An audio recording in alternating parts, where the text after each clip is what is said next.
नमस्कार मंडळी, स्टार प्रवाह वाहिनीवरील ठरलं तर मग ह्या मालिकेच्या पुढील येणाऱ्या भागामध्ये आज आपण पाहणार आहोत की अश्विन सायली, अर्जुन आणि रविराजला CCTV फुटेज दाखवत म्हणत असतो की प्रतिमा आत्याची खोटी डेड बॉडी तुम्हाला ह्याच हॉस्पिटलमधून मिळाली होती। त्या दिवशीचे CCTV फुटेज मध्ये एक व्यक्ती हा डेड बॉडी घेऊन जात असताना दिसत असतो। तेव्हा अर्जुन म्हणतो की खोटी डेड बॉडी अरेंज करणाऱ्या माणसाचा प्रतिमा आत्याशी अपघाताशी संबंध आहे, त्याचमुळे सर्वांनाच खूप मोठा धक्का बसतो। आणि रविराज म्हणतो की मैफतचं गायब होणं, प्रतिमाची खोटी डेड बॉडी आणि हॉस्पिटलमधलं हे फुटेज हे सगळं एकमेकांशी कनेक्ट आहे।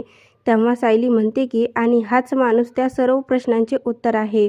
आता पुढील येणाऱ्या भागामध्ये अपघातामागचा खरा सूत्रधार सायली अर्जुनच्या हाती लागणार का, हे पाहणं खूपच मजेदार ठरणार आहे।